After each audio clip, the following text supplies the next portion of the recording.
Should Melvin Ingram hold out for a new contract? No.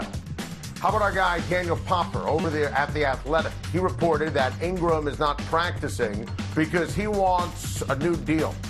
Look, sometimes, as Kenny Rogers once said, you got to know when to hold them and know when to fold them.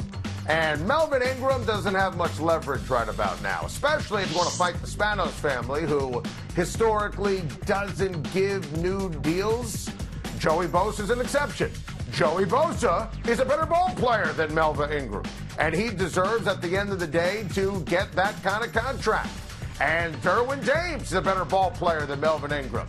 Look, Melvin Ingram needs to realize that he'll get paid if he does his thing. You see some of the stars for this defense on the screen. I believe the upside for the Chargers defense, the best. Number one in the entire league. I firmly believe that. So if I'm Melvin Ingram, I think the best thing for him as a player and his financial future, and I always support the player who wants to get paid in the NFL and as much guaranteed money, but the best thing for him to get paid, show up, play ball, dominate, sack the quarterback, make the playoffs, then you'll get your money.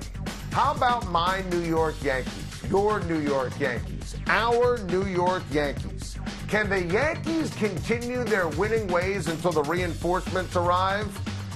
Listen, I love sweeping away the hapless, pathetic, inept, pitching-deprived Boston Red Sox. Luke Voigt with a couple of bombs. Oh, it was sweet. I had my kids show up at camp walking around with brooms today.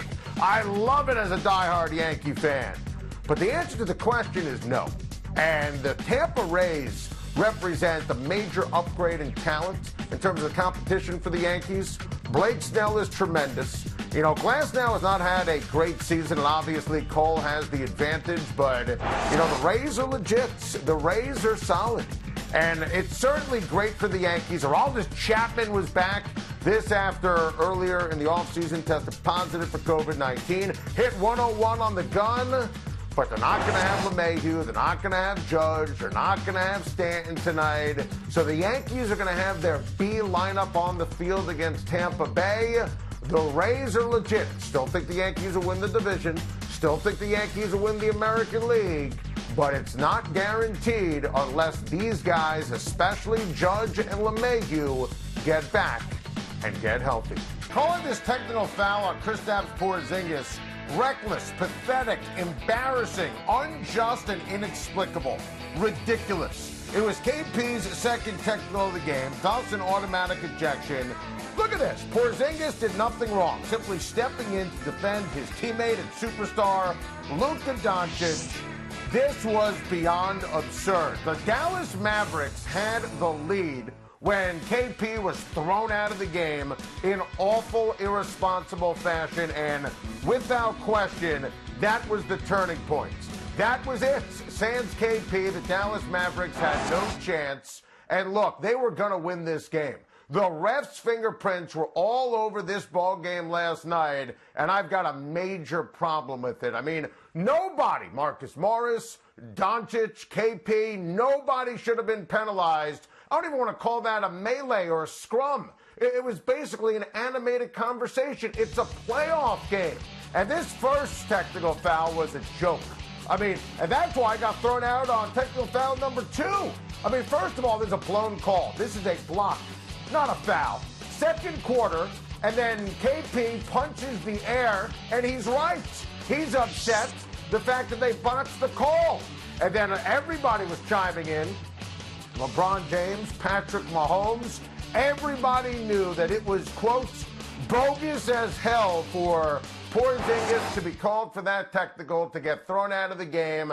And I don't blame LeBron, because at the end of the day, if the Clippers win this series, if the Clippers advance, if the Clippers beat the Lakers, it's not hyperbole to say that that call, those calls of technical fouls, impacted the entire Western Conference. Seriously. LUKA Doncic, I thought, was excellent. He was really disappointed in how he played. He thought he was sloppy early. He poured on the points, but he didn't have any help late. And I felt terrible for him. I mean, LUKA Doncic was going to win that game. Remember, they were down 10-0. They were down 18-2.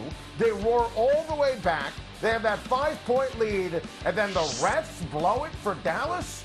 Are you kidding me? I mean, that was a historic night at the office. You see the 11 turnovers at the bottom right there? Look, he was trying to do too much, especially late. That's why you saw Steph Curry with that rush three. That's why you saw Tim Hardaway Jr.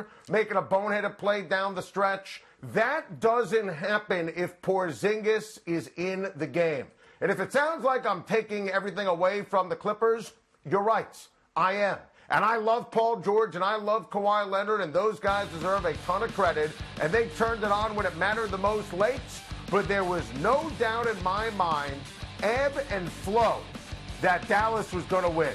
Up 5, that is beyond absurd. Look, Kawhi is a champion. He's won a couple of championships last year in Toronto, of course in San Antonio. He's got the pedigree, no question about it.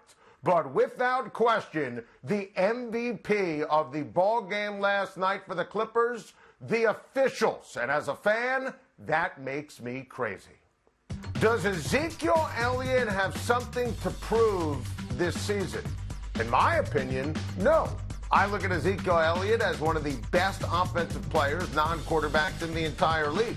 I look at Ezekiel Elliott as the straw that stirs the drink for the Dallas Cowboys, not Dak Prescott. But Zeke has a chip on his shoulder. He was upset this offseason with all the lists and the rankings. He wasn't listed as the best running back or a top 5 running back. I mean, these are pretty awesome rankings.